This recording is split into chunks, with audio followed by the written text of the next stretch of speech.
On behalf of MyTac, we are so thrilled today to welcome Jessica Fish from the Popovers Commissary for a Take the Cake decorating tips and tricks today. Jessica has been working at Popovers Commissary, doing all kinds of fantastic, beautiful culinary art, and she'll share with us today how to make textured sides, piped edges, rosettes, all those beautiful things you see in the cake shop on a frequent basis. And yeah, she's been working at Popovers Commissary since 2019, graduated from Southern New Hampshire University with a degree in bakery and pastry arts and culinary management.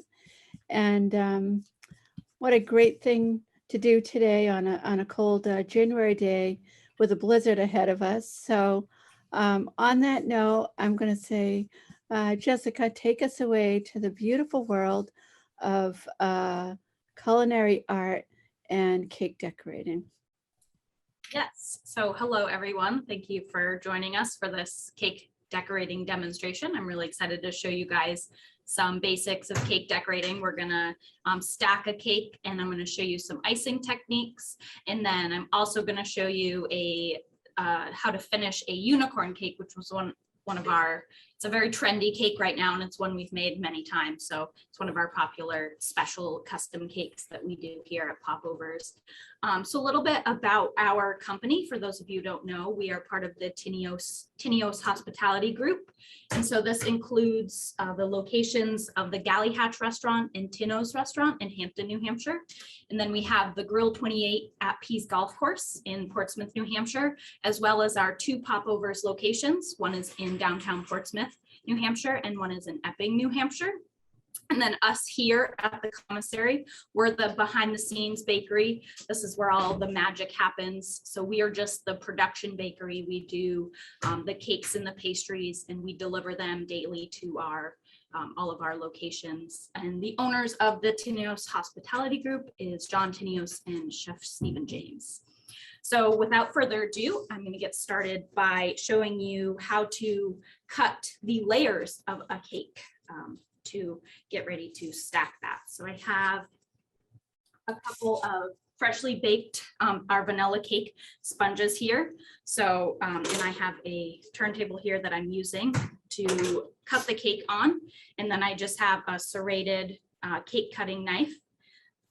That is, the serrated knives work the best for cutting cake because it's makes a nice clean cut through the layers of cake and makes it easy. So my personal method of how I cut nice even layers so that when we go to stack the cake and we cut in a slice out there and we get a nice even looking layers in there.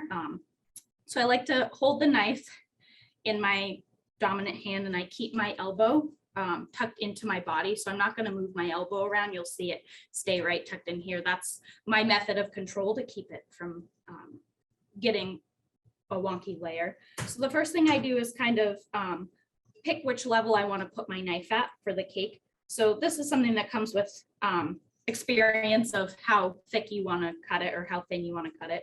Totally depends on the cake. But so I'm going to pick my level that I'm going to start the cake cutting at. And I'm not even moving the knife. I'm actually moving the turntable and that's what's doing the work for me. And I don't have to move my knife, so that'll keep it nice and level. And I don't have to worry about if I move the knife, changing the angle that I'm cutting at or the height that I'm cutting at. And then I just slide the knife across. You saw me sliding as I was turning and that cut it apart. So now I have my bottom layer that's cut.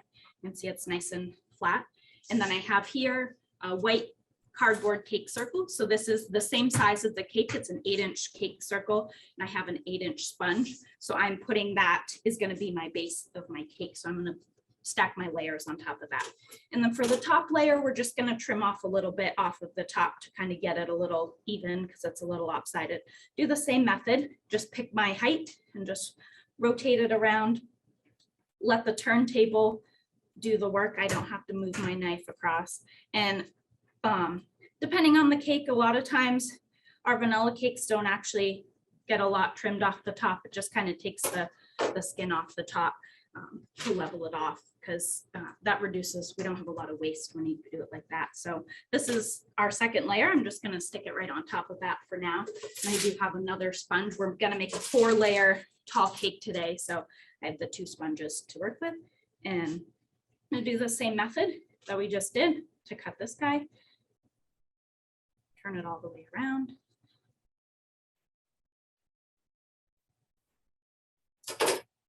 My bottom layer, put it right on top of there, and then we'll trim off the little bit off of this top layer here, get it nice and level. So we have 4 relatively equal layers of cake. So that way when you have your finished product, it'll be nice even layers in that side of that slice of cake. And then these extra trimmings that we cut off, like I said, there's not usually a lot. So we usually just throw them away. And then I'm gonna clean up my cake crumbs. So I get this turntable cleaned off. And our next step is gonna be to stack our cake. We're gonna put some buttercream. We're just using our vanilla buttercream today. We're gonna put that between the layers of the cake. And then, so the first step is gonna be to spread out all your layers. So we have our 4 layers here. We know the one on the cake board here is gonna be our base. And then today I'm using a simple syrup on all of this layers, which simple syrup is good for, it adds a little bit extra moisture to the cake. It helps give it a little bit longer shelf life. And so this is just our basic simple syrup, which is just a sweetened sugar and water mixture. But you can do flavored simple syrups. You can flavor them with alcohol or liqueur. You can also use extracts. So we've used almond extract. We make that a lot, our coffee extract to flavor the syrup, or even use something like lemon juice to give it a little bit of a lemon flavor. So that would be good to give just a plain vanilla cake a little extra flavor without having to make an extra cake, a special flavor cake. So now I have here a scoop. This is a portion scoop, and I'm going to use that for scooping out our vanilla buttercream that I just have in a bowl here.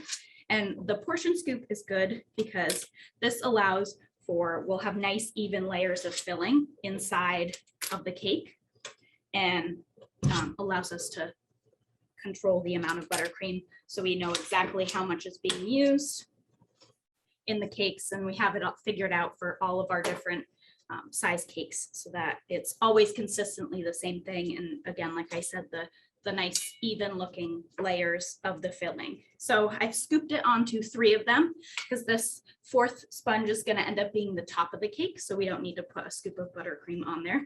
So then I'm just going to spread the buttercream as evenly as I can all the way to the very edge of the cake.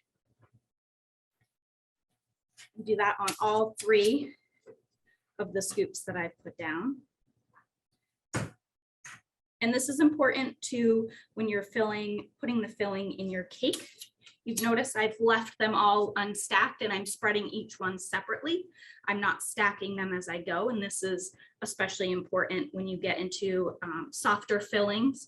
So you don't want to stack your cake as you're spreading your filling. You don't want to be spreading on top of a partially stacked cake because you'll end up, if you have a softer filling, your filling might start to ooze out of the sides, which is never a good sign. So you want, this helps keep the layers nice and even so you're not applying additional pressure to it as you're spreading the other layers. So now I'm just taking the layers and I'm stacking them up and I'm making sure the sides are as even as I can get them. You want as straight sides as you can get. And then the final layer goes on top, and then we just give it a little push, a pat down on the top. We want to make this as nice level surface to be even. So when we go to ice the cake, the finished iced cake looks nice and level and even. So you can see the sides are pretty straight on there. And then this guy I'm going to take and stick in refrigeration for a few minutes. And then it's going to come back out and we're going to ice it. But putting it in the refrigeration helps to set up that vanilla buttercream that's in the filling. And it's going to make it much easier for us to ice the cake when we go to add the buttercream. So it'll be a nice sturdy nice, stable, sturdy cake that'll be ready to ice for us. So the next step that I'm going to go on to is I'm going to show you how to crumb coat a cake. So the reason you would want to crumb coat a cake is to help, as the name suggests, glue down those crumbs that are on your cake. So when you go to do the final coat of buttercream on the cake, it ends up being much nicer looking. It's a cleaner finish, and you don't get those little crumbs from the outside of the cake getting brought up into the icing on the outside of your cake. So I have here just the bowl of vanilla buttercream. I'm going to show you on our mixer how we warm up our buttercream before we ice. So the reason we warm up our buttercream a little bit is to get it nice and smooth and creamy. As it just sits, it naturally kind of stiffens up from when we make it. So we use just a torch here, a propane torch in our mixers to warm it up and get it nice and smooth and creamy. It makes icing the cake much easier and goes quicker. So I have here just a paddle attachment that I'm putting onto the mixer, and might be a little loud. But I think maybe I'll mute us. Hang on.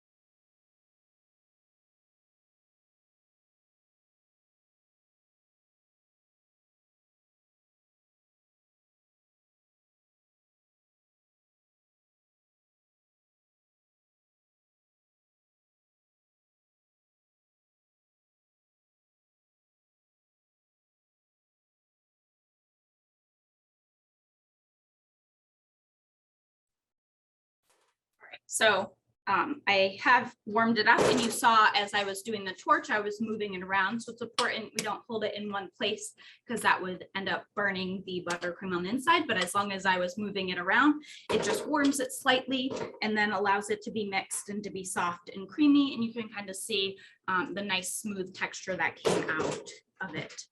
I'm just gonna scrape this extra buttercream off of our paddle here.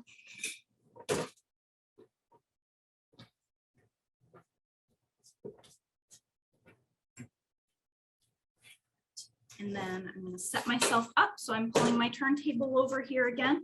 So ready to use this. And then a trick that we do here to help keep our bowl from sliding around. So if I just left it on the table, it could wobble around. So we actually use a cake pan and some non-slip mat, and we put it in there. And then our bowl is there to stay. It's not going to move around on us as we're trying to scoop some buttercream out of the cake.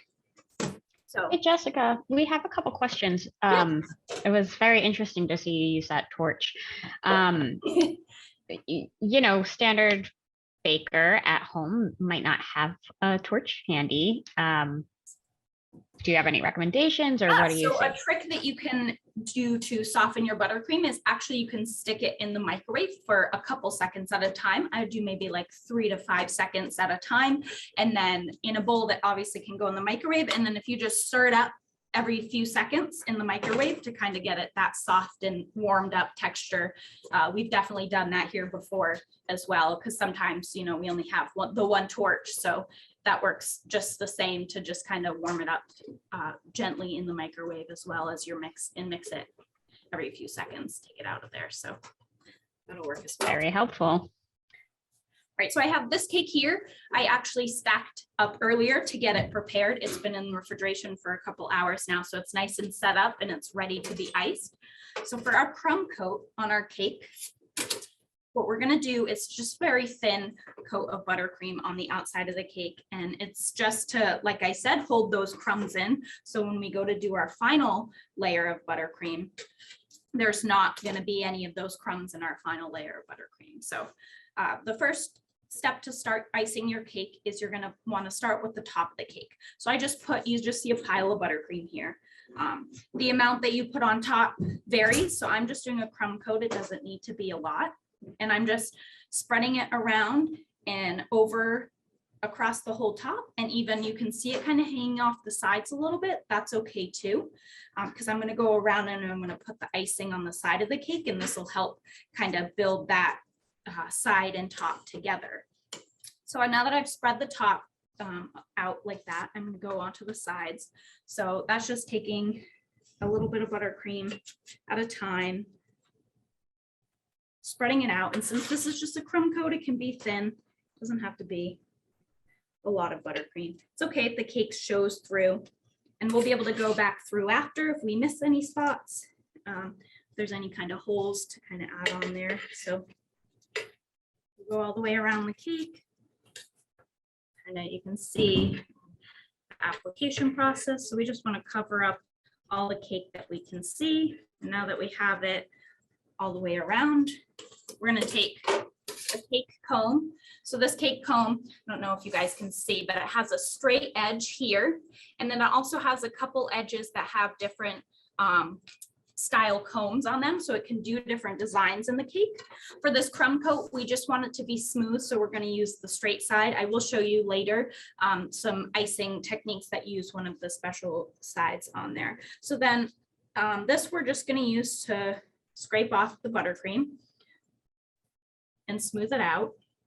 And I have here an extra bowl. So since this is the crumb coat, I'm likely going to get some crumbs in my buttercream, and I don't want to mix it in with my nice bowl of fresh buttercream. So I'm going to put it in a separate bowl, and we do this and then it can be reused to crumb coat cakes later because it already has the crumbs in it, but it's totally fine to use for a crumb coat.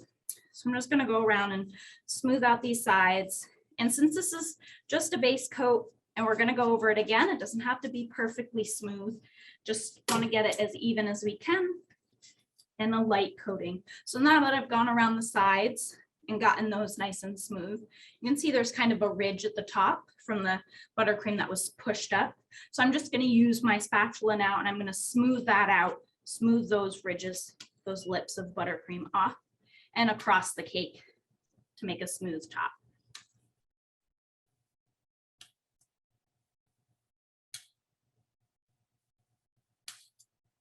Once I've done that, if there's any ridges, I like to just do a couple extra swipes over the top to get it nice and smooth for us.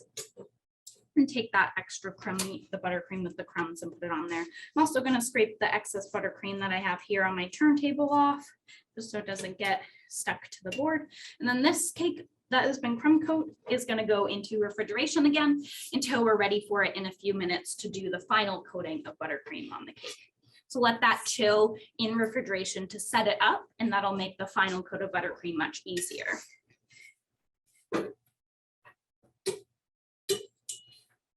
Yeah.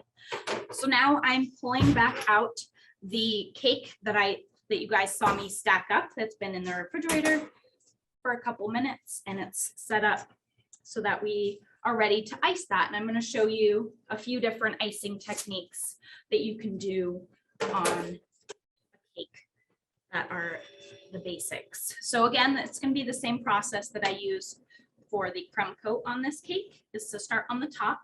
And this time I'm going to use a little bit more buttercream because I'm only doing one coat on this. So a crumb coat isn't necessary to do on every single cake that you make. So like here, every day we're making, dozens and dozens of cakes that are going out to our locations. We don't have time to crumb coat every cake that we do and then refrigerate it and then take it back out and do a final coat. So the cakes that we always will crumb coat is very special occasion cakes like wedding cakes. Wedding cakes will always get a crumb coat and a final icing coat because we really want a nice clean finish on a wedding cake, or other custom cakes that we usually like to do a crumb coat on, ones that are going to be iced in maybe a colored buttercream, or that allows for a crumb coat base, and then when you do your color on there, you don't get the crumbs in the colored buttercream. Or if they're going to get a special maybe rosette icing on the outside of the cake, we also usually do a crumb coat for those. So it's not necessary to do on every cake, just dependent on what you're doing for finishing the cake. So this one, you can see I'm going a little thicker with my buttercream on the cake. And we don't want the cake to show through on this. So we're going a little heavier with our buttercream.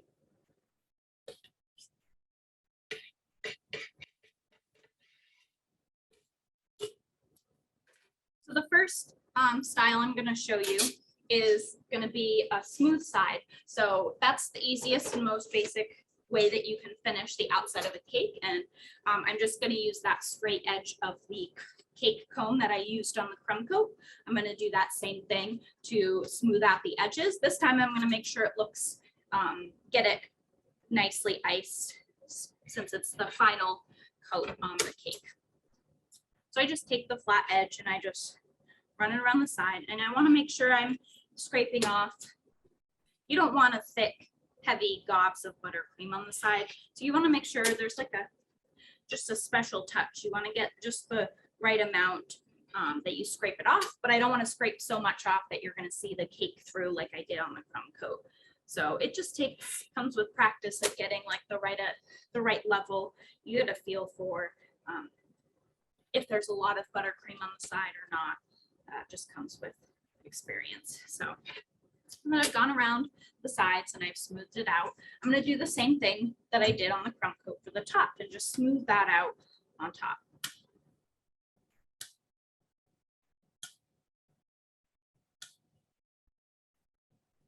And then run it across the top a couple times, get a nice smooth top. So this could be where you stop with nice smooth sides on your cake. But sometimes it's good to add a little extra texture to the sides. So this is super easy. One of the easier ways to do this is to take your comb that you're using, and instead of using the straight side, we're going to use the comb side. And that comb side is going to add texture to the icing. So we have a small comb here that I'll demonstrate that with on there. So that's the same thing as we did with the straight side, but you're just going to use the textured side and run it along the edges of the cake. And again, you don't want to push too hard because you don't want to scrape off to the cake itself shows through. Since this cake's a little taller, you can kind of see the cake comb almost isn't quite tall enough. So I'm just going to hold it up a little higher to kind of get that last little couple centimeters at the top covered. So our top was already smoothed out, so it doesn't really need as much smoothing out. I still am going to go around a little bit to just get any little bit of that lip that popped up from using the comb around the sides. So this is another place that you can stop. You can also do, so I smoothed out this top, but you can still use the comb on the top as well. So after you smooth it out, you've gotten your extra buttercream off, you take your comb side and you can just hold that on the top and you can twist the cake, turn the cake on the table, and let that be what does your texture on the top of the cake. Try and show it. I'm not sure it's really showing up in the camera, but for texture, or you can leave the top smooth. Either way, whether it depends on what you're putting on it for decoration. And then another method of how you a texture for the side of a cake is you can do what we call a spiral ice, which this is what we do for our basic everyday cakes that go over to all of our locations and that are sold in there. Case cakes, the special occasion cakes we do, and it's a spiral ice. So what we're doing with the spiral ice is we're going to hold our spatula that we're using against the cake, and I like to hold it. You want it to be about a 45-degree angle. So I'm not going to hold it way out here like this or like flush up against. I want about a 45-degree angle. You can see that here with the cake, and just lightly hold it against the cake as you turn the cake on the turntable. And then once you get all the way around 360 degrees, you're going to start moving it up as you continue to turn it. So you can see it's getting that spiral. And then we get all the way to the top. And now you see it has a little bit of texture to it. And then you could do the same on the top, like we combed the top before. We can do the spiral on the top as well. So it's going to be the same method. You're going to hold it against the top. And this time, as I'm turning it, I'm going to move it towards the center as I'm rotating. And it's going to give it that spiral, same spiral texture, but in the center. Jessica, we did have a question about buttercream. The question is, what is the buttercream frosting recipe? And if you can't go into all the details, if you want to just give us the gist of it. Yeah, so we use here a German buttercream, which might not be familiar to many people. I actually hadn't heard of it before I started working here. So our buttercream includes butter and shortening, and then sugar fondant is the main ingredients in our buttercream. And so that's how we make our vanilla. And then our chocolate buttercream is the same recipe. We just add cocoa powder to make it chocolate buttercream. So it is a little bit different than, the American buttercream is the normal buttercream that you might make at home, which is just the powdered sugar and the butter mixed together with the milk or whatever to thin it out. But this is the German buttercream, so it's just a slightly different texture, a little bit easier to work with than an American buttercream, and easier to make than, like, say, a French or an Italian meringue buttercream. So The follow-up question to that is, what would make a healthier option, perhaps? that's a tricky question. So instead of a buttercream, something I might recommend where you can kind of control your sweetness a little more might be like a whipped cream. If you make a whipped cream at home, so you can whip a heavy cream and then you can add in flavorings or sweetener so that you can control the sweetness in. You can add a lot of sugar if you want to make a sweet whipped cream, or you can add just a little bit of sugar to make it lightly sweet. You can even do sugar substitute to sweeten the whipped cream. And then, like I said, add flavorings, so vanilla extract or other extracts to make it a different flavor. And that's something that's easy to kind of control, and you can easily do substitutions for like sugar substitutes or different sweeteners in there and adjust the sweetness to however you like. Awesome. Yeah, it's kind of in the name, butter, cream. I'm not sure it's going to be too healthy in the long run. So the final icing texture on the outside I'm going to show you is actually a wave icing. So it's similar to this, and this is actually how I start that icing, is with a spiral, but this just is going to add a little more texture to it. And so the way we're going to do that is we're going to do the same method that I was just doing, holding the spatula against the cake as I'm turning it and moving it. But while I'm moving it, turning the cake, I'm going to slightly move my spatula up and down, and it's going to give a little bit of a wave texture to the icing. So this is just another way to add a little bit of texture. That's super easy to do on the cake. Let me just go all the way up to the top, and then you can see it's a little more texture than just the spiral. And again, any of these are good ways to add texture to the cake without adding any like additional decorations or anything to the cake. So I'm going to leave the cake as the spiral ice, and I'm going to show you guys next how to pipe some borders. So the first step we're going to do is transfer this cake. It's on our turntable now. We're going to transfer it to our board that we're going to display the cake on. So we use here some gold boards. So I have here, this gold board is a 10-inch size. So we have an 8-inch cake, and we go up 2 inches in size. So this is a 10-inch board. And I am gonna do a little dollop of buttercream glue on here. So to glue it down, so we just wanna make the cake kind of something to stick to, so it's not sliding around on our gold board as we're trying to move it and transport it, put it in a box or place it in a pastry case or something. So we're going to do a little dollop of buttercream.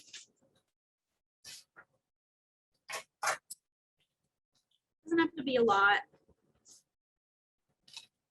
A tiny amount. Add some glue.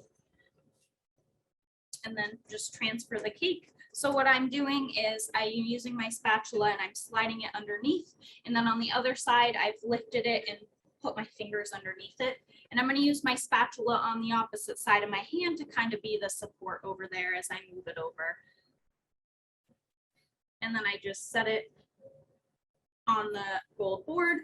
And then I'm going to use the spatula to hold up the one side where my hand is. I'm going to pull my hand out so I don't leave any marks, and then just release the spatula down and pull it out from underneath. Now I have my cake secure on the board. The next step is going to be to pipe on a border. So I'm going to show you a couple different methods for piping on a border on a cake. So the purpose of a border on the cake is we'll do a bottom border, which will be around this bottom part of the cake. And this helps to partially helps with gluing it down and securing it to the board. And it also helps to just cover up. Sometimes you can see that white cardboard circle that we put the cake on. Sometimes you can see it after you ice. So it helps to cover that up. It just helps to make the cake look more finished. So I And have, Jessica, yes. if I may interrupt, do you have recommendations where people might be able to find those types of cake boards that you're using? Yes, so I know that Walmart they have a section in their like party supply section. They have a lot of built-in cake decorating supplies there. So you might be able to find some boards and just cake decorating supplies in general there at Walmart. I know Michael's, the craft store, as well as like any other craft store, Joann's or Hobby Lobby. They also have cake decorating sections that would have supplies like this. There's also some cake decorating specialty stores that you might be able to find with just a Google search that would have a lot more variety than say Walmart or your craft stores. But the craft stores are a great place to find, just like for at-home bakers, to find some great supplies. And I find stuff there, like that's where I buy supplies from all the time. It's usually Michael's to get those basic decorating supplies. Awesome, thank you. And Magda recommends Amazon may have as well. Oh, yes, that's a great place too. I'm sure they have a wide range of options. So to do a border on a cake, I'm going to show you how using a star tip to do a couple different designs of borders with a star tip. So I have here 2 different bags of it. This is just vanilla buttercream. It's in a bag, in a piping bag, and it has in it already in there before I put the buttercream, a white plastic, what's called a coupler.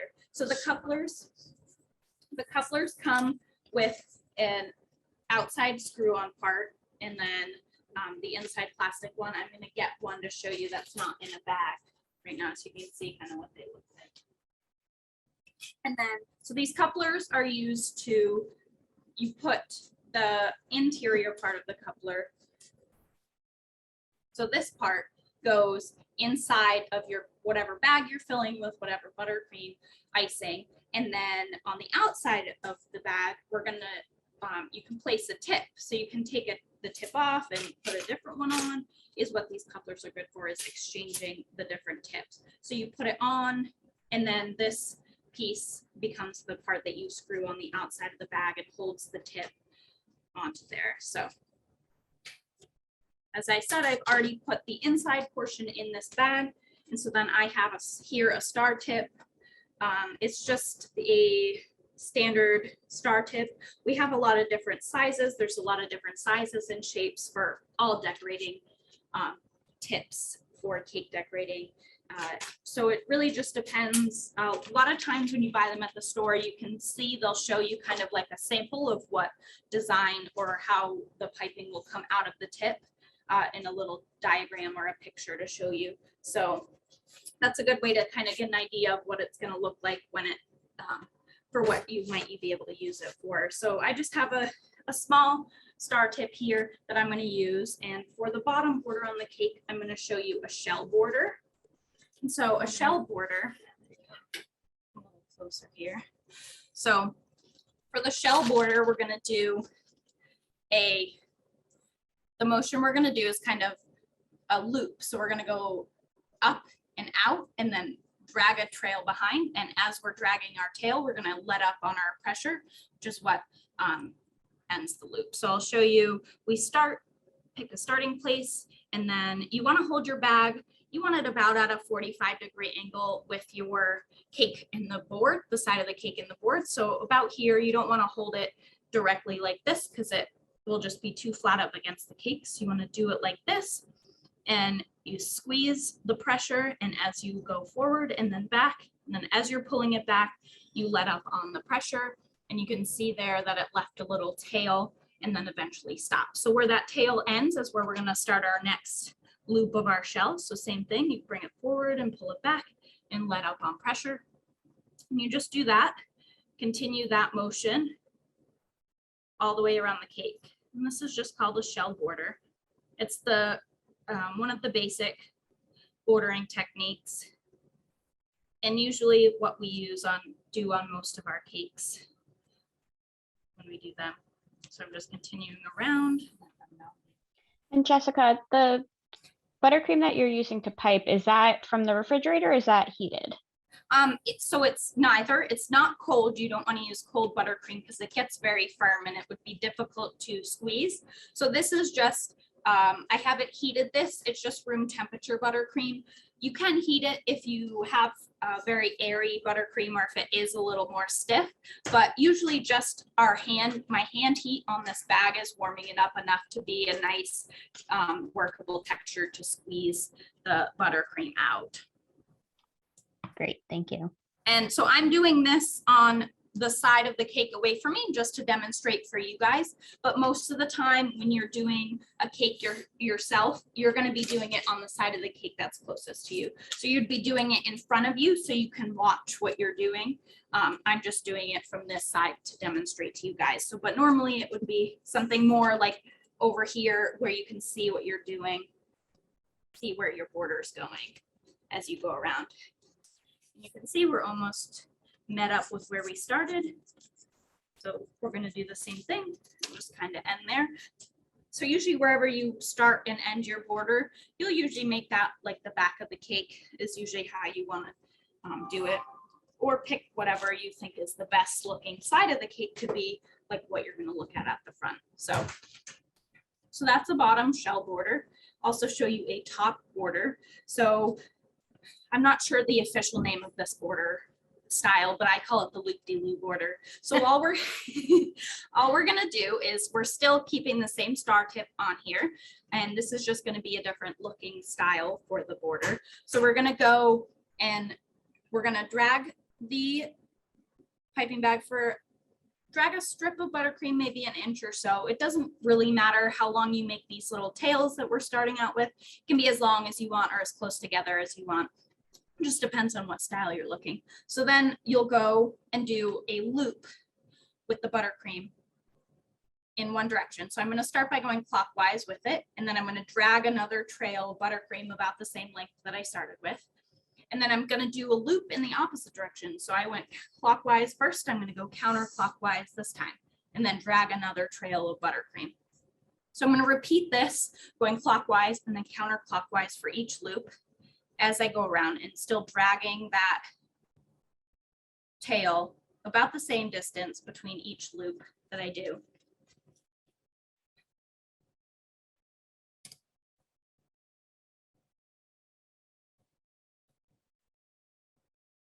And I like to usually, wherever you meet up with your starting tail, I like to add a loop there so it kind of connects it well.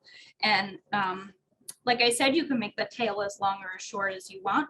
And it just kind of comes with practice, getting the border to be kind of uniform all the way around in the same distance. It just works to practice those things. And that's how I learned in school, was before we even went on to cakes, we would take like a piece of parchment paper on a table and we would just pipe those border designs on the parchment paper over and over again with repetition to kind of get the feel for what we're doing, and then take your practice and go on to an actual real cake to do the design is a good way. Just a lot of practice and repetition is a lot of what cake decorating is. So now we have this cake.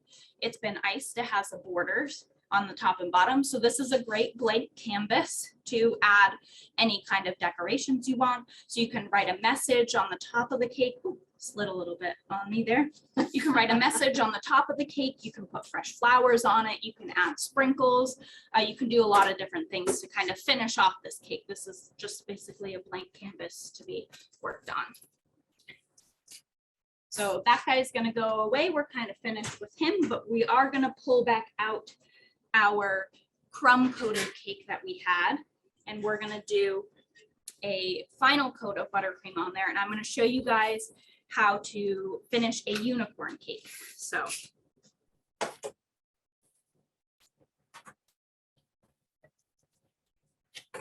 Just after that. Yes.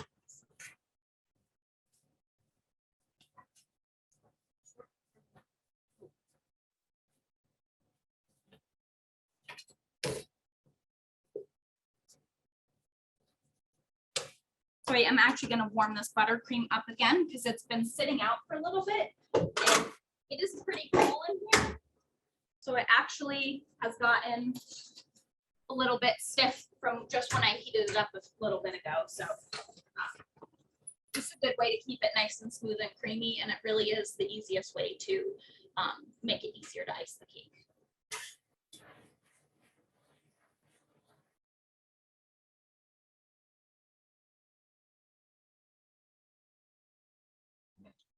Just so everyone knows, right now Jessica is on mute so that we're not being torched with the torch and with the mixer. So I warmed it up again, nice and smooth and creamy, and we're ready to do our final coat on our crumb coated cake from earlier. So this is going to be, we're going to do the same method. We're going to make the sides nice and smooth on it, and it's going to become the base for our unicorn face and unicorn mane that we're going to put on there.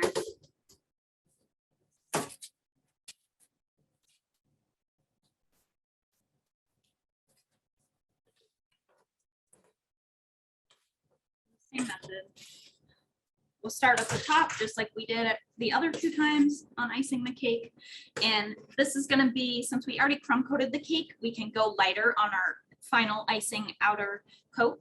So we don't need a ton of buttercream on there because that base crumb coat helps be a nice foundation to make this step easier. So we've done the top and smoothed it out. You see it hanging over the edges. We use that to meet up with our sides here. And so I am kind of trying to show you guys the icing at this angle. Normally you'd want to do it just like the border closer to the front of you, front of where you are at, so you can be paying attention to how you're applying the buttercream as you're going.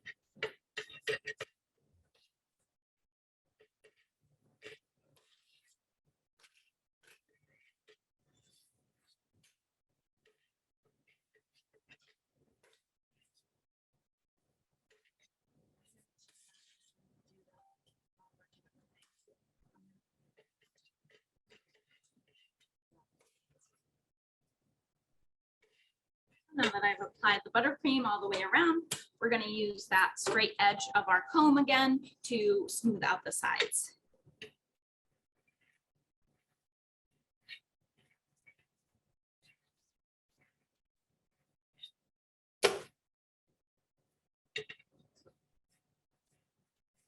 And it does take a couple passes with the comb to kind of get it nice and smooth all the way around. Depending on the cake, like this one, I probably spun around 360 3 or 4 times just now to smooth out the sides. Sometimes there's still little, you can see a little spot here where there wasn't quite enough buttercream. So we can go back and we can add more buttercream if you find that you're not able to smooth out those spots. Just because they were missing a little bit of buttercream there. So that seems to be the only spot. So I just smeared a little extra on there, and then I'm just gonna only need to smooth out that one spot there. All the rest of it is pretty smooth already. So with the nice smooth sides, we'll smooth out the top just like we did before, scraping off that extra little lip there, making a nice flat, smooth top. Jessica, I'm sorry, we had one more question from somebody asking, back to the frosting. If you hold the metal bowl with frosting over a steaming pot, would that also be an option to steam it so it comes to the right temperature? Yeah, so you could do that just as long as you're stirring it as you're holding it over it, and it won't take very long at all. Just a couple seconds, just like the microwave one. You kind of want to hold it on the heat for a couple seconds and then pull it off and give it a good stir, and just till you get it to what feels like a nice, smooth, creamy consistency that'll be easy for you to work with when you're icing a cake. Great, thank you so much. So I have this cake is nice and smooth and all of the sides are smoothed out. So the next thing is I'm going to transfer it to its final board. So this one you can see is a little bit different. This is actually a 12-inch round cake drum. So it's a little bit thicker than the gold one I had earlier. This one, our larger size drums are in this form that are a little bit thicker, just because that's how they come. And so this one, we went up 2 sizes with the drum because we're going to be doing the unicorn, which is going to have a lot of rosettes piped onto it on the top and the back side of it to be the main of the unicorn. And a lot of times people like to add a message to these type of cakes. And so we're not going to pipe the message on a unicorn cake, like across the unicorn head or the face. We don't want to distract away from the magic of the unicorn. So we'll usually leave space. We do a bigger board. So then there's space here for us to write a happy birthday message or whatever message we're adding to the cake. If we're doing that, we would set the cake back a little bit. So we'd set it back here on the cake. And then this would be the front part where we would write the happy birthday message. So then when you have it in front of you, you have your message written here and your cake is set back here. So this one, again, we're going to use a little dollop of the vanilla buttercream on there to glue down the cake so it's not sliding around. And as you guys saw, the cake was sliding around on me when I was trying to show you the cake, but it's because the buttercream is still soft. As it sets up in the refrigeration is what really glues it down and sticks it firmly to the board and will keep it from sliding. So initially it might slide a little bit, but once it's chilled, it does stop sliding around. So now this guy who's been smoothly iced, we're actually going to put him away to chill again until we're ready to finish our unicorn at the very end. So now I'm going to show you some making of the fondant pieces of the unicorn. We're going to make a fondant unicorn horn and some fondant ears for our unicorn.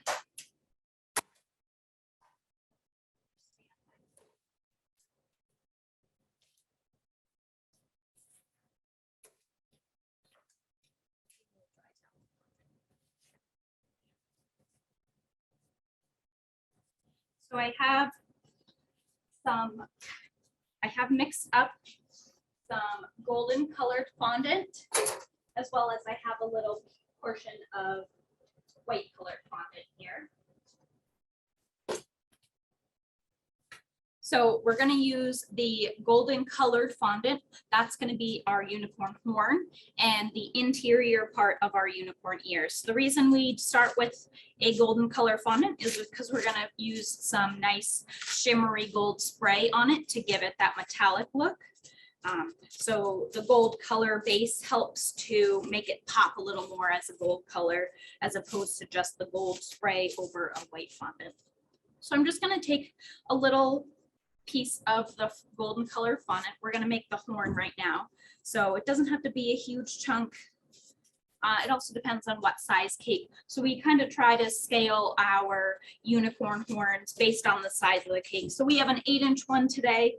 We'll probably make about a 4 or 5-inch unicorn horn. But if you're making a larger one, you'd want a little bit larger of a horn. Just depends on what size cake you're doing. And so I have this golden color fondant. I just pulled it out. It was wrapped in plastic wrap. The plastic wrap keeps it from getting hard just by sitting out in the air. So we keep it wrapped up nice and tight. And so the first thing I'm going to do is I'm going to massage and knead this fondant. What that does is helps to warm it up and helps to make it more malleable for forming into the shapes that you need to do. So it doesn't take much. Hands are pretty warm, so it warms it up quickly. And you'll be able to tell, you'll see it's a smooth, nice, soft sort of dough texture to work with.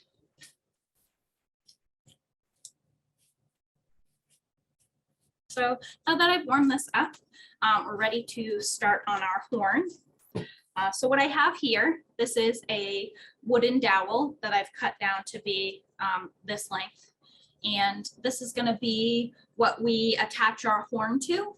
And so we're going to leave a little bit, a couple inches of the dowel is going to be left the part that we're going to stick into the cake that's going to support the horn. So the horn's going to be the top portion, and this bottom portion will be what sticks into the cake and kind of supports the horn inside of the cake so it doesn't fall over. So the first thing we're going to do is roll this piece of fondant into a tapered log. So we want to fold it. We're going to make the center a fatter part, and then we're going to taper it out and make the edges a little bit thinner. And then what we end up doing is folding it in half, and the thinner ends become the point of the unicorn horn, and the fatter part becomes the base. So just roll this out. That's very cool. I'm very glad that Patrice asked this question because I'm sure many people might be wondering if they're less familiar with cake making. What is fondant? That is a great question. So in layman's term, I would say it's an edible, basically sweetened, sugary kind of Play-Doh almost. The ingredients, it's mostly just sugar, and we buy this it comes in big buckets, so we don't make it ourselves. I have seen, I have actually made homemade fondant before in the past though. And there's recipes online for fondant to make at home that's made out of just marshmallows and powdered sugar that you would melt that together, and that makes a dough into a fondant. But this is the brand that we use here. It's called Satin Ice. This is a pre-colored one, but we do get it in white as well, which is what we used the white fondant to make this base. So there is quite a few just different sugar variants in the ingredients that kind of make the fondant what it is. But it's, so this is the big bucket of white that we get in for making various things. Wow, awesome. And Heather just wants to make sure, is the gold shimmery spray that you mentioned edible? So someone wanted to take a nice bite of that unicorn horn. Yes, so it actually, this is the gold spray that we use here, and you can see it's Wilton brand. So this is something you might be able to actually buy at like Walmart or Michael's.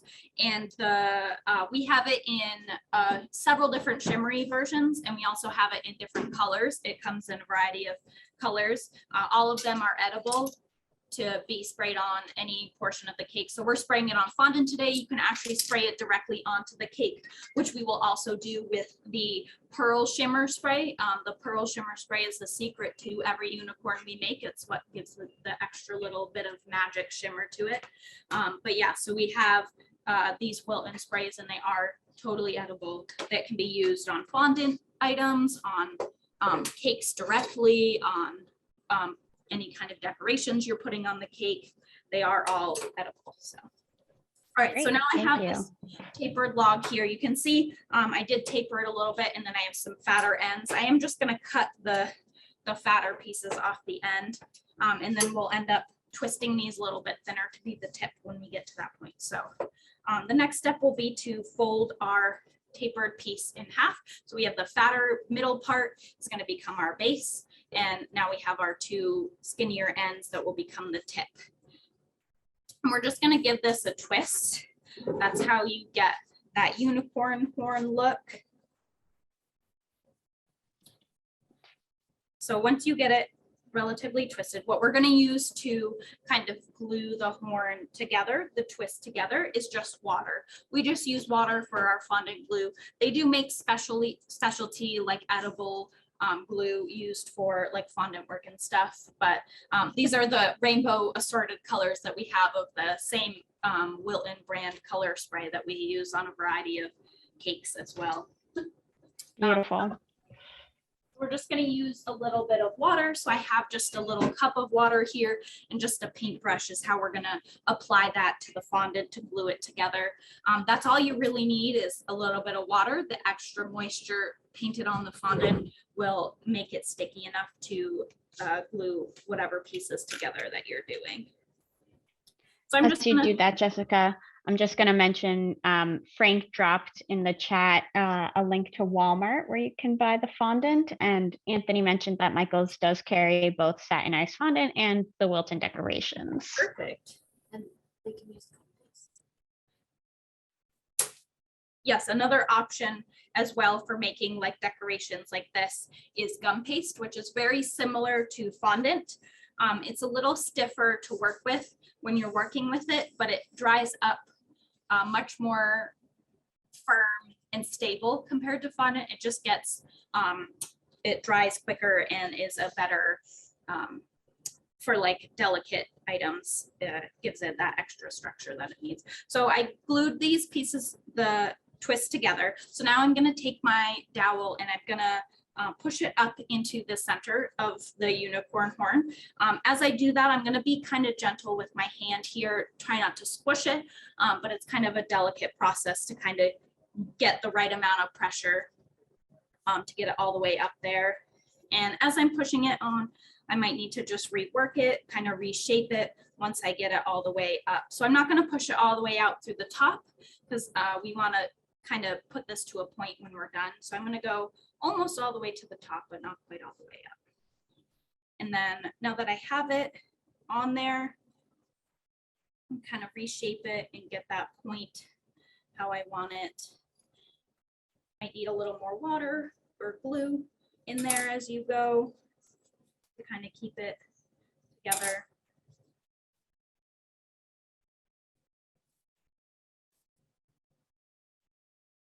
So then there you have a unicorn horn.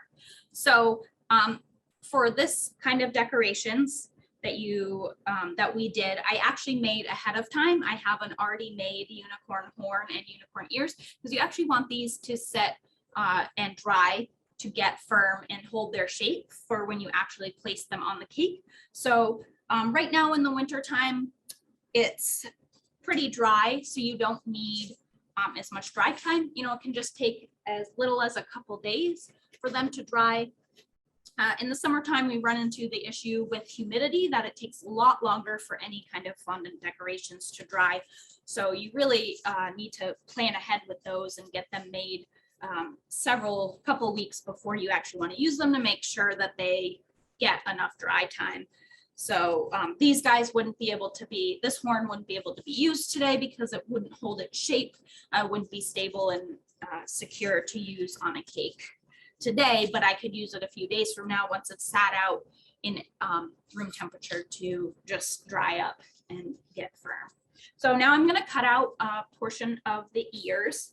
So for our unicorn ears, I have 2 different size teardrop shaped cutters, and I find that these make a very good unicorn ears. So what we're going to do is the larger one is going to be cut out of white. That's going to be the main part of the ear. And then the smaller one is what we're going to use to cut out the little golden center part of the ear. So again, I have that same color golden fondant here. I just needed it a little more to warm it back up. And then I'm going to roll it out on the table, and I'm going to use in the shaker, I have some cornstarch, and that's what we use to just, it keeps the fondant from sticking to the table. So it is a little tacky to the touch, the fondant is, and so it does stick. So just a little bit of cornstarch is what I use to keep it from sticking to the table. And then I have a rolling pin here.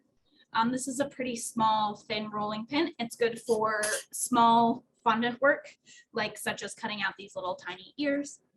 We do have a larger rolling pin that we use for larger fondant projects. So say you wanted to cover an entire cake in fondant, we do have a larger rolling pin that's much easier for this, but this works well for small tasks like rolling out this small piece of fondant here for these ears because it's just a small lightweight rolling pin. So I'm going to roll this out to probably about 1/8 of an inch, a little bit less. It doesn't have to be super thick. This is the interior one, so it can really be a little extra thin. And then I just take the cutter, I'm going to cut out the little teardrop shape. So you end up with something like that. We're going to cut out 2 because the unicorn has 2 ears, obviously. A lot of times when you're making fondant decorations, it's a good idea to maybe cut out an extra piece, especially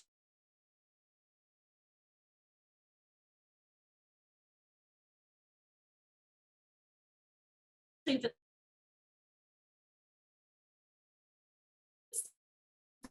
and I drop one and it shatters, and then I'm an ear short. So it's always a good idea. You do the 2 that you need and then 1 or 2 extra pieces just to kind of give a little bit of a buffer in case any accidents happen when you are going to finish the cake. So I've cut out a couple of these little teardrops here. I'll set those aside, and then we're all set with this golden color fondant. What I'm gonna do is actually wrap this back up in plastic wrap so it doesn't get hard and crusty on the outside. And I'll just let everyone know as we hit 3 p.m., we're going to keep going, Jessica. And thank you for your time and thank you for answering all of our questions. The session is being recorded. It will be uploaded to YouTube in a couple of days, and we'll let you all know when that happens. All right, so now I'm going to cut out the larger portion, the outer part of the ear. So I just have some plain white fondant here, and I'm going to do the same thing. I'm going to knead it to warm it up in my hands a little bit. Just, it doesn't take long, just a couple seconds of kneading it to get it nice and soft. And we're going to do the same thing. We're going to roll it out on the table here with the cornstarch to keep it from sticking. And I like to kind of rub it, make sure it gets good and coated in the cornstarch so it really won't stick to the rolling pin or the table. So this I'm going to roll out again to probably about 1/8 of an inch thick. You don't want to go too thin because you don't want it to be too fragile, but you don't want it too thick because then it'll just take longer to dry. The thicker or larger the piece is, the longer it takes to dry when it's fondant. So I have the larger cutter and I'm going to do the same thing, just cut out those teardrop shapes. And again, I'll cut out 1 extra one just to have an extra ear in case something goes wrong when I go to finish my unicorn. So we're all done with this white fondant. Again, it's going to be wrapped in plastic wrap right now, just so it doesn't get hard and crusty. So then I have a special drying rack for my unicorn ears that I like to use. So you can see this is kind of like a half pipe shape semicircle plastic, half of it pipe or tube or something. So this is what I'm going to use, and I'm going to set my teardrops in here like this.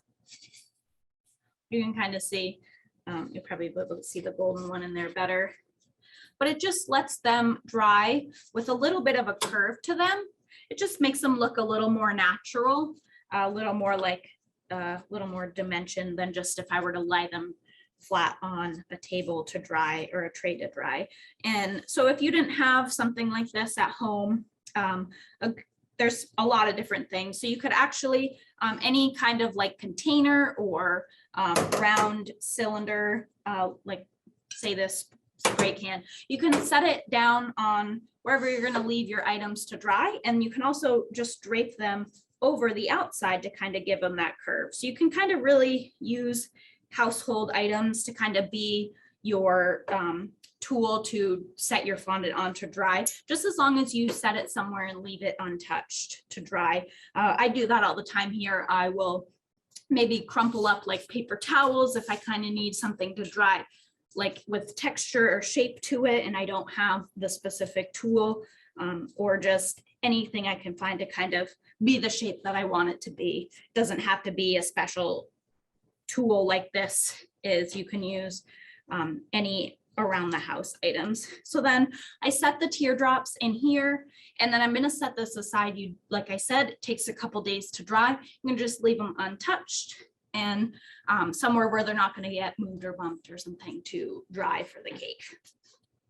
So as I said, I made several days ago a horn and some ears for the finished cake today. So here's my horn. It's been drying, so it's nice and hard. And then my teardrop shapes for this as well. So now we're going to do the finishing touches on these horn and ears. We're going to give them the spray of the shimmery gold and then glue the ear pieces together. So I don't need to do that. So I don't spill it. So we don't need our white pieces right now, but I do need the gold horn piece and then our golden teardrops. And so I usually like to use, this is just a paper towel. It's what I'm gonna spray my gold spray on, just so I don't get gold spray all over the table. So this is the gold shimmer spray. Just take it, it's very similar to spray paint. Similar method to spray painting as well. You don't want to do it up close to it because it'll be too focused of a stream. You kind of want to do it from a distance. And for the horn, it's easy because it's on the dowel already. So I'm going to spray and rotate as I spray to kind of get that even coat. And it does dry pretty quickly. We usually like to do, sometimes it takes a second coat, especially on the unicorn horns that kind of have all those ridges and stuff. So I'm going to set it aside to dry for a moment. And while it does dry, I'm going to just get these the little golden teardrop for the inner part of the ear, a good spray with the gold as well. And then this guy is actually, it dries very quickly if it's a light coating. I'm going to give it a second coat right now, right away. It's hard to tell, but it is pretty much dry on the outside already. So again, just give it a nice even spray.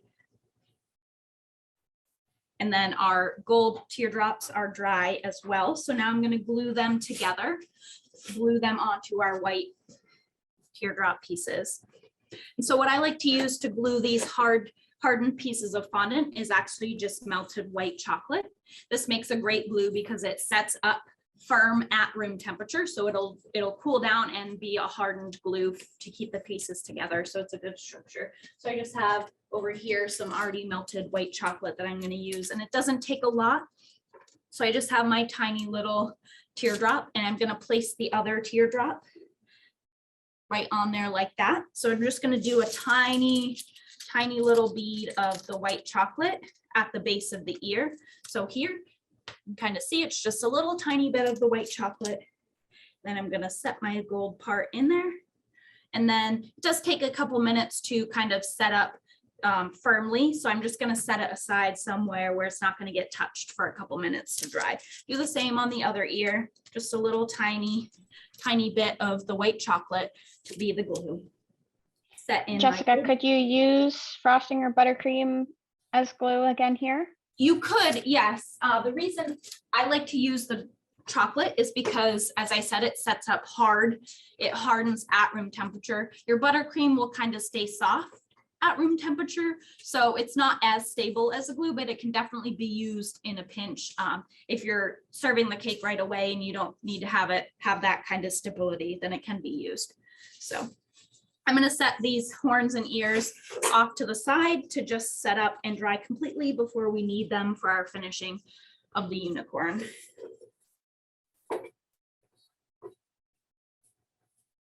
So it's almost time to get to the fun part of the very final unicorn finishing. What I'm going to show you next is how to set up a rainbow swirl buttercream bag that we're going to use to pipe the mane of the unicorn onto with the hair of the unicorn, basically. So that one's the shorter one. So what I have here is I just mixed up some pastel rainbow colors. So I have all of these colors and I put them in a piping bag because we're going to use them to pipe and make a rainbow log of buttercream.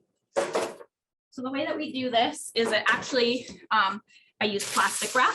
So we're going to do plastic wrap and we're going to pipe out strips of each color buttercream, and then we're going to roll it up and make this log of the colored buttercream, and then we put it into our bag that we're going to use to pipe it onto the cake, and that gives you a nice rainbow swirl for your unicorn.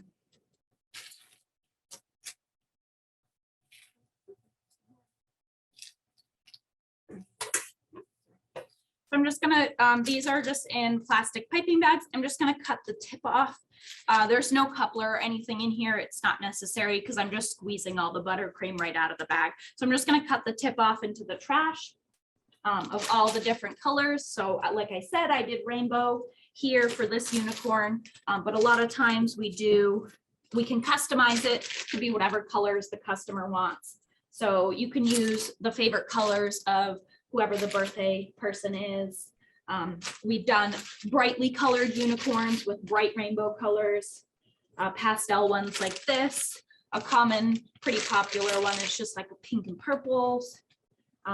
Really, you can do whatever colors you want on this.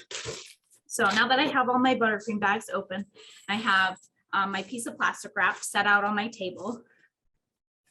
So I'm just gonna take and start by piping a strip of each color. So I'll start with the pink and I'll just do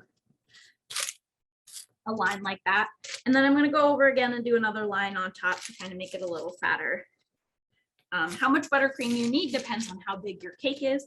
You can always, if you don't end up having enough, you can make another swirl bag after if you end up running out on while you're piping your main. So next I'm going to do the orange. I'm going to do the same thing. I'm going to do a couple stripes right stacked on top of each other and right up next to that pink buttercream. This is very exciting to watch. This might be my favorite part, but Lynn asks if the frosting could go directly onto, say, parchment paper and then rolled into a piping bag. You could use parchment, yes. It doesn't, the plastic wrap makes it a little more malleable as a log to put into a piping bag, so it just makes it a little easier. But you could, if you didn't have plastic wrap, you could use parchment to kind of roll it up.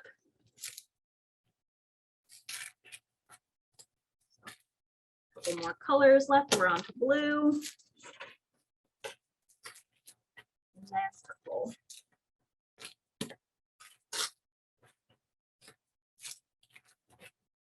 So now that we have all of our strips of buttercream, all we're gonna do is jelly roll style this up into a log. So you just kind of push it over itself to kind of roll it around. And then continue rolling the plastic wrap. And as you can see, it's a nice log. And as I turn it, you can see all the different colors there. So what I'm going to do is actually twist either side to kind of seal it off. And the next step is going to be to put it into a piping bag. So I have here just a regular plastic piping bag. And then I have a very specific tip that I like to use for my unicorn main. It's a star tip like we used earlier for the border, but it's a lot larger than that tip we used. This isn't the largest size star tip we have though. This is like a medium sized one. I find that this works the best to get you a good swirl, but not too much extra buttercream on the outside of the cake. For the main. So to fill a bag with buttercream, what you want to do is I usually like to roll down the top a little bit to kind of create a little holding pocket, as well as it keeps the very top edge of your bag clean from buttercream. So that way it doesn't get all buttercream all over the outside of the piping bag. So you kind of roll that over, it gives a nice little holding place, and then also keeps the top of the bag clean. So then I'm going to take my piping tip and I'm just going to set it in there. I'm going to make sure it ends up landing the right direction with the point tip facing the tip of the where you're going to cut the opening. And then if I was filling this with like how I filled my buttercream, vanilla buttercream bags, I would just scoop directly into here.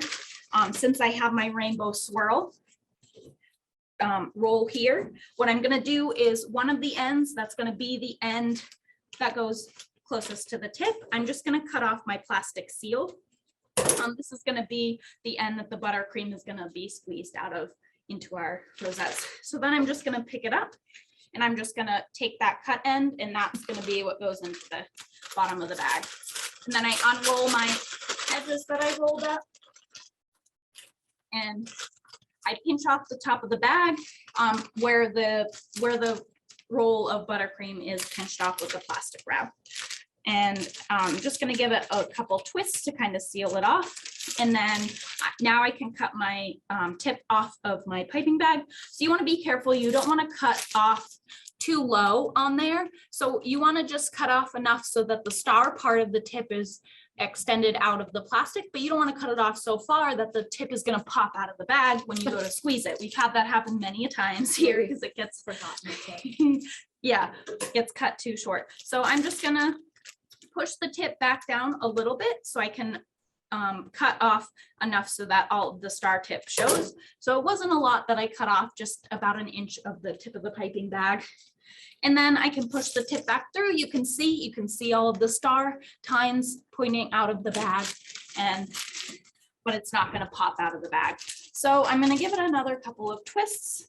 And so my trick to a good rainbow swirl, a lot of times you might try and do a rainbow swirl and your colors might get all mixed together. So I like to keep the plastic wrap tube inside my piping bag. I don't squeeze it all out. And I'm also going to hold on to this back end, and that's where I'm going to squeeze from, and squeeze it all the way down and just keep moving my hands down the bag as I go.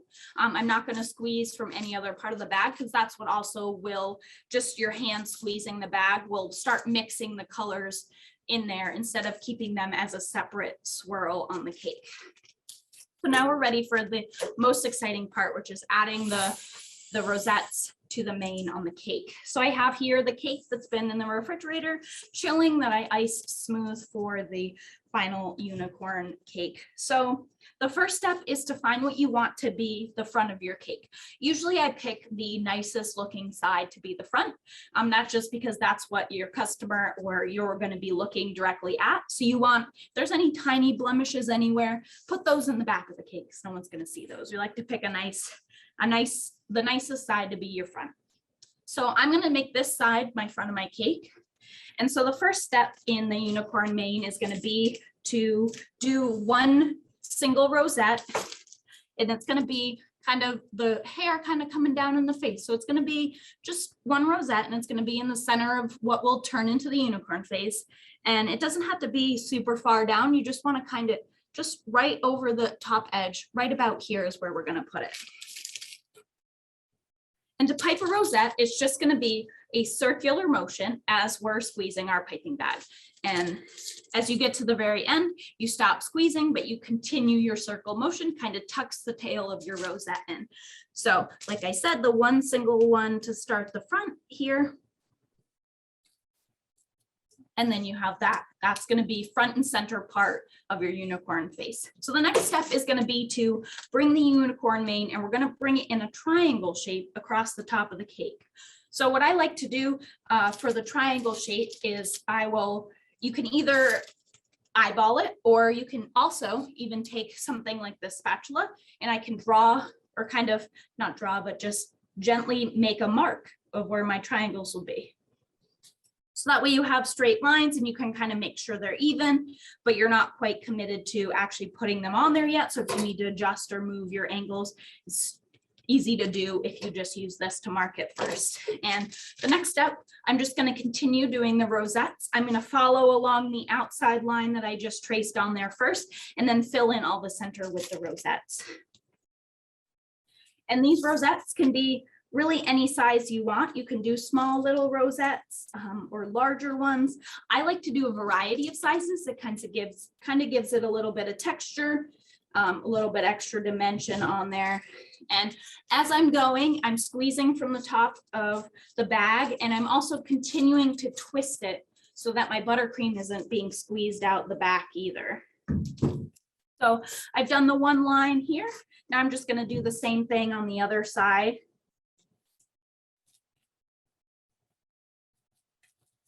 And again, I'm kind of doing different sizes. So some are larger, some are a little bit smaller. And I'm also going to go through at the end and kind of fill in any of the white spaces with some little tiny dollops of buttercream. So now that I did that other side, I'm just going to fill in the top part here in between the two rows I just did, with completely filled with these rosettes. The same idea. And they can be larger, they can be different sizes. Mix it up a little bit.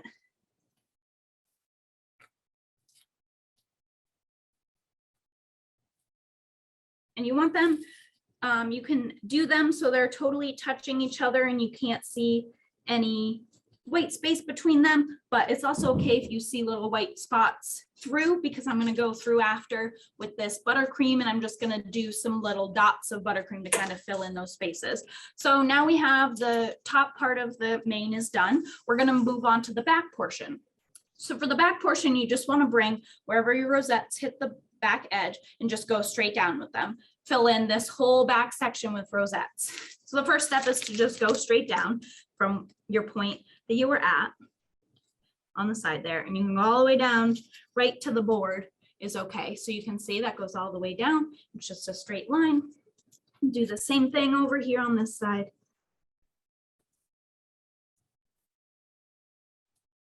And then fill in all that space between there. So I'm just going to fill in all of this space with rosettes as well, just like I did on the top, and continuing to twist and squeeze my buttercream down as I go.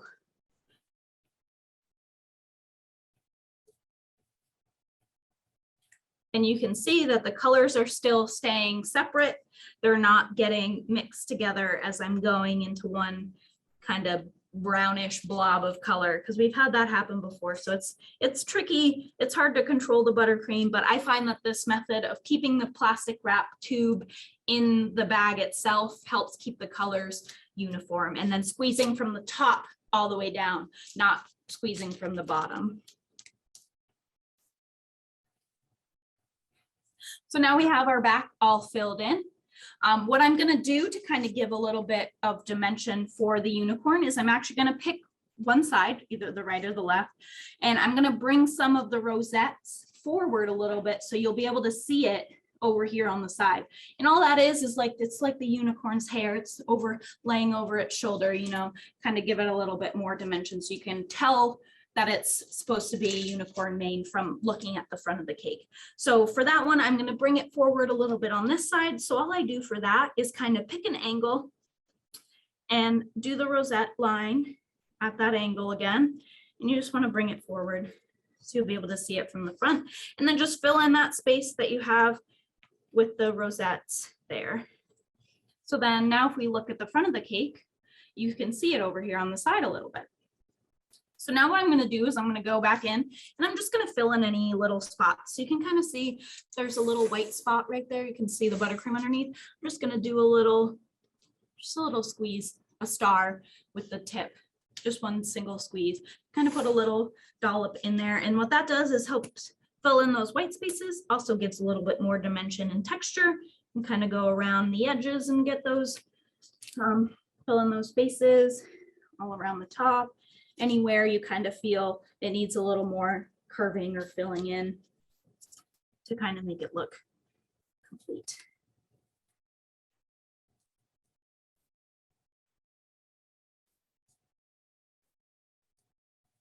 All right, so now I filled in all those spaces. You can see this is what the back of our unicorn looks like.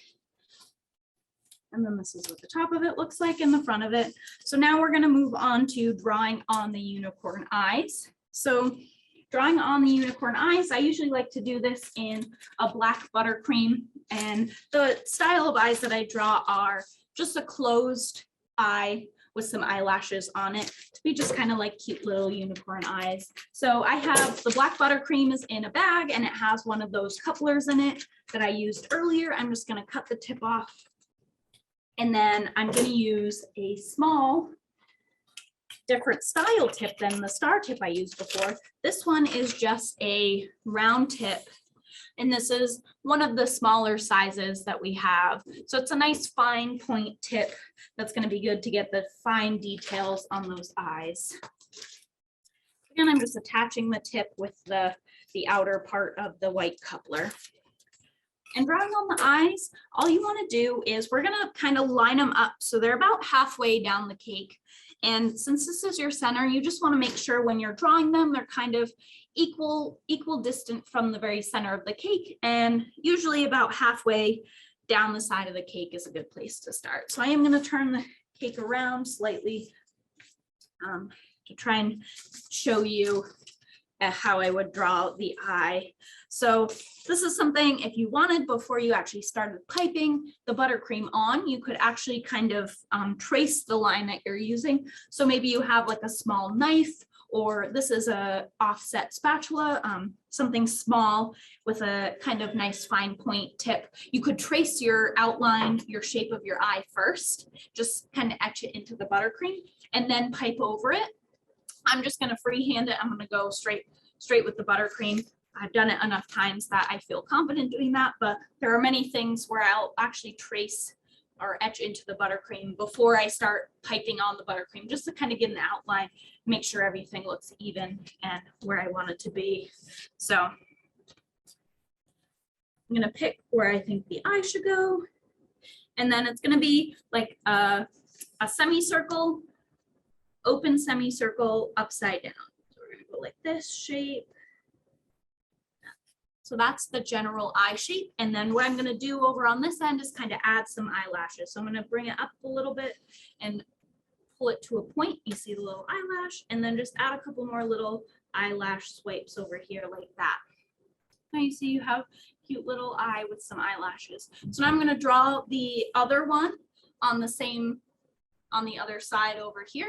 And I am gonna turn this around just so I can make sure I line it up and get it pretty even. So I like to get down at the level with the cake to kind of see what I'm doing. So I'll actually get down like this. So I'm eye level with the cake and I can see what I'm doing, and it helps get a better view of what I'm doing.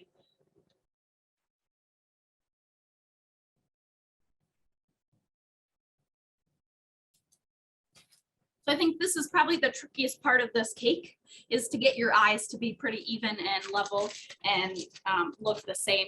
So we've made many cakes. I've made many unicorn cakes here. So I've had a lot of practice to get these eyes nice and straight and even. But like I said, you can use the etch-in method, which would be a good first step place to start. And then say they're not even, you can always kind of re-spread out your buttercream across where you etched and etch it and kind of erase your lines before you need them. Jessica, this is looking absolutely stunning. Could you just clarify one more time when you use a coupler and when you don't? Yeah, so the couplers are made for smaller size tips. So if you see the size of this tip is a shorter size, and it only fits a certain ones over it. So you can test whether you can use a coupler or not before you put it in the bag. It just has to be able to sit on top of there, and you have to be able to fit this the screw-on part on there. There are larger tips. So like this star tip that I used in here is much larger than the coupler. It wouldn't be able to fit on the outside of the coupler. And there's even larger tips like this.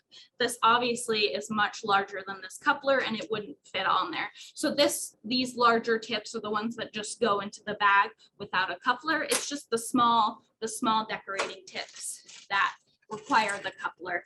But even then, you don't necessarily need a coupler. You could just put this small tip straight into the bag.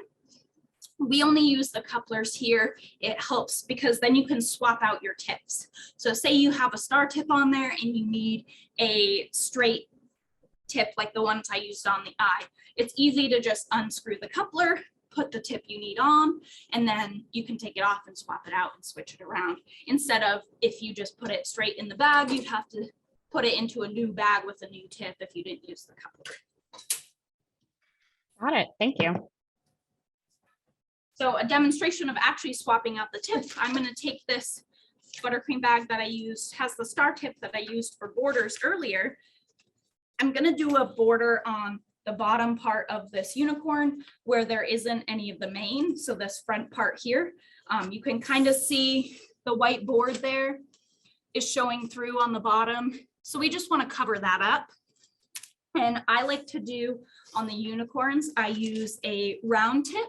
This one is slightly larger than the tip I used on the eyes. And I'm going to make it so it looks like our unicorn has a little pearl necklace is the type of border I'm going to do. So it's similar to how we did the shell border earlier, but we're going to shrink it down and make it a lot smaller. So we're not going to do as much tail drag on it. It's just going to be the initial loop, and I'm going to repeat that over and over again so it looks like a little pearl necklace on the unicorn. So I'm going to start over here where my unicorn mane ends, and I'm going to just do that small little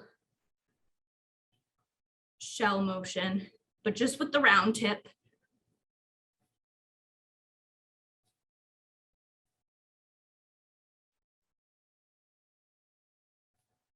I'm going to go all the way around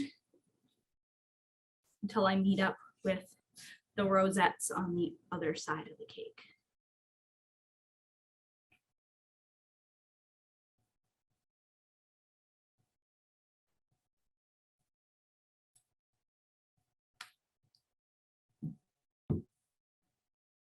in there. We went all the way around till we met there. So now that covered up the whiteboard, you can no longer see it. And it also looks like a nice little pearl necklace on our unicorn.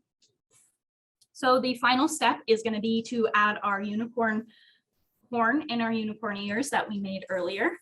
Well, I'm using the ones that I made a couple days ago, but this is the final step. So I have here is my unicorn horn. It does have a flat side that where it was resting on the tray to dry. So I'm actually going to make that the back part of it. So then the nice round front is what's facing the front of the cake. And then the most natural way to put in the horn, we could put it in straight up and down like this, but it just doesn't quite look right. So we found with practice and experience with these cakes, though, they actually look a little better if we kind of put it in at an angle like this. So it's kind of leaning forward. Just looks a little more natural and like a unicorn would look in real life. Not that they're real, but you know, if you see a unicorn in the movie, it's a little more like that. So we're gonna put it in the cake like this. And I usually aim for about the center of the cake is where I'm gonna put the horn. And then again, at an angle, tilting towards the front of the cake. So I'm gonna turn it this way and pick the center of the cake and then just push it down in the cake. Just right until it touches the rosettes like that. So then you have your unicorn horn like that.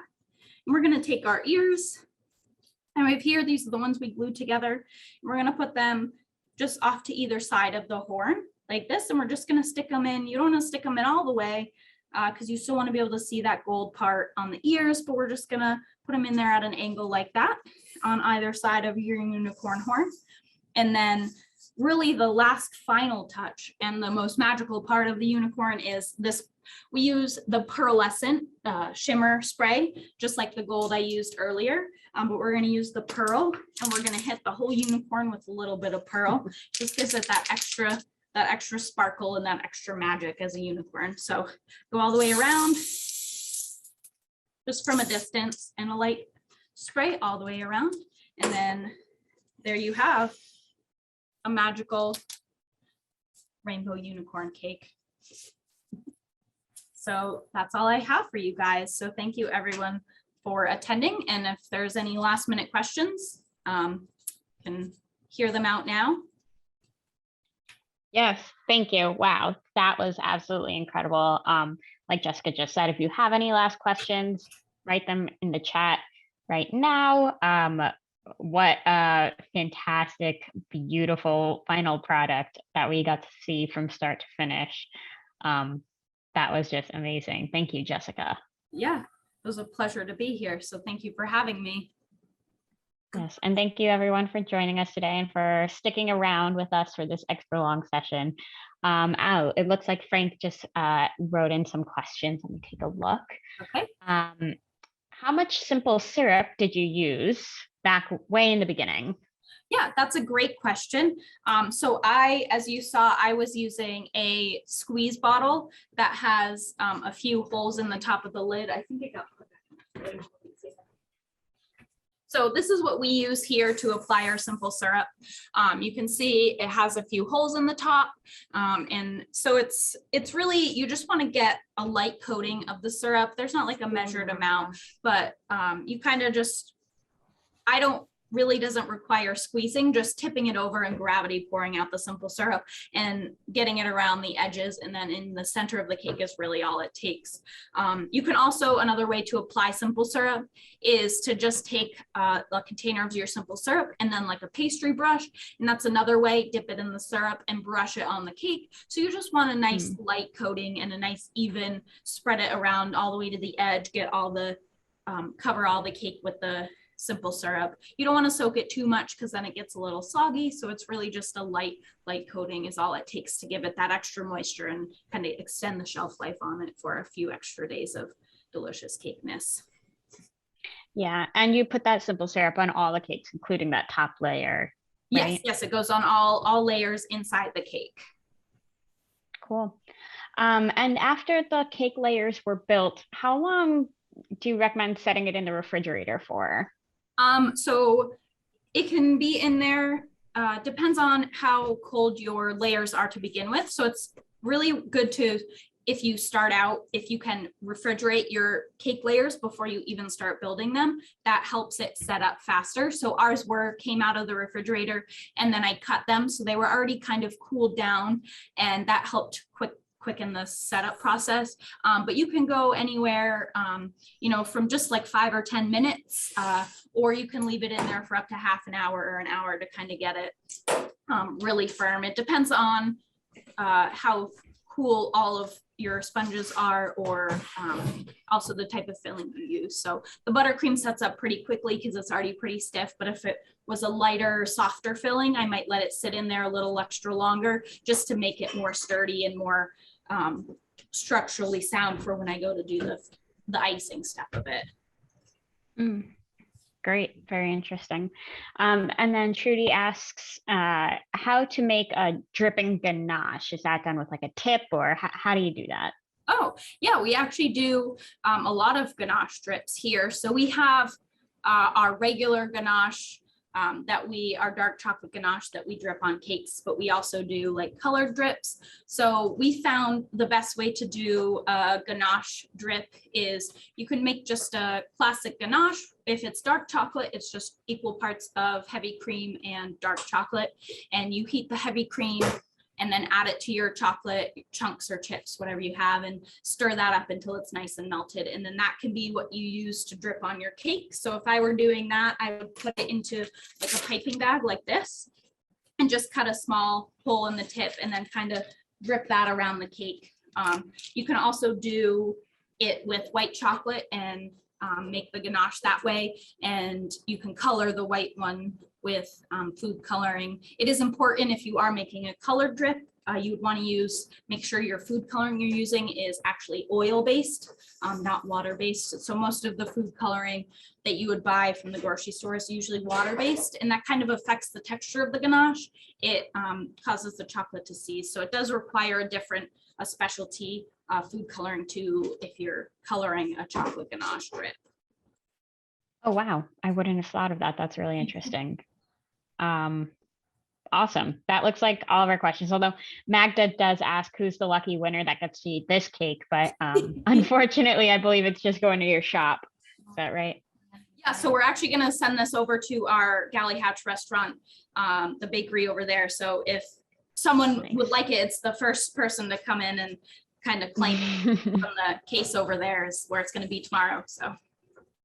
Awesome. Thank you. All right. I think that wraps it up for us today. Thank you so much, Jessica. Yeah, thank you for having us. Yeah, thank you so much, Jessica. What an amazing demonstration today. Thank you so much.